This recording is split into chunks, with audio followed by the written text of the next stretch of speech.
पुराने मंदिर के शैतान ने सब कुछ बर्बाद करके रख दिया। बाजार घाट नाम का एक गांव था। शाम होते से ही इस गांव के घरों के दरवाजे लोग फटाफट बंद करना शुरू कर देते थे।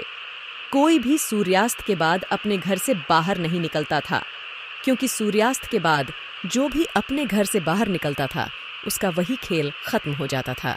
पुराने मंदिर का भूत सूर्यास्त के बाद किसी भी इंसान या जानवर को अपना शिकार बनाता था। गांव के लोग बहुत परेशान हो गए थे, क्योंकि सूर्यास्त के बाद उन्हें अपने घर में ही रहना पड़ता था। एक दिन की बात है, गांव का एक राजेश नाम का व्यक्ति किसी काम से उस गांव से बाहर गया हुआ था। वह बाहर गांव से अपने गांव लौट रहा था। तभी रास्ते में उसको एक साधु बाबा दिखते हैं। साधु बाबा के चेहरे में बहुत ज्यादा तेज था।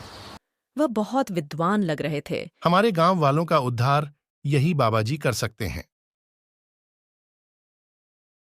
बाबा जी, प्लीज हमें मुसीबत से बचा लो। हमारा गांव एक शैतानी शक्ति की वजह से बहुत समय से परेशान है। हम अपने ही गांव में कैदी बनकर रह गए हैं। बाबा, हमारी मदद करो। बेटा, तू पूरी बात तो बता, क्या बात है? बाबा जी, मैं अकेले तो नहीं समझा पाऊंगा। कृपया करके आप मेरे साथ मेरे गांव चलिए। चिंता मत कीजिए। दिन में वहां सब अच्छा रहता है, रात होते ही परेशानी होती है। बाबा जी राजेश के साथ उस गांव में जाने के लिए तैयार हो जाते हैं। वह उस गांव में पहुंचते हैं। तब राजेश कुछ लोगों को बाबा जी से मिलने बुलाकर लाता है। फिर राजेश के बाबा जी को सब बताता है। बाबा जी, अपना जो साइड वाला जंगल है, वहां बीचों बीच एक पुराना मंदिर है। वहां पूजा पाठ करने सालों से लोग नहीं गए हैं। वहां से एक शैतान निकल कर आता है, रात के समय पूरे गांव में घूमता है और फिर हमारे गांव के जानवरों को या फिर किसी इंसान को अपना शिकार बनाता है। ये कैसे हो सकता है कि एक मंदिर से शैतान आए? बाबा जी, वह बस एक नाम का मंदिर रह गया है। अब वह मंदिर एक खंडहर बन चुका है। बाबा जी, हमारी मदद कीजिए। हमारे गांव से जानवर खत्म होते जा रहे हैं, लोग भी बहुत कम रह गए हैं। आप लोग चिंता मत कीजिए, हम आज यहीं पर रुकते हैं और देखते हैं कि क्या उपाय कर सकते हैं। बाबा जी गांव में रुक जाते हैं। जैसे ही शाम का वक्त आता है, बाबा जी राजेश से कहते हैं, अंधेरा होने से पहले उस जगह पर हमें ले चलो जहां से शैतान निकल कर आता है।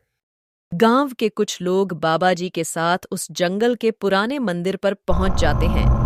वहां बाबा जी ने अपनी साधना से शैतान को बाहर निकालने की बहुत कोशिश की, लेकिन शैतान बाहर नहीं आता है। बाबा जी की साधना शैतान की शक्ति के सामने थोड़ी फीकी पड़ गई।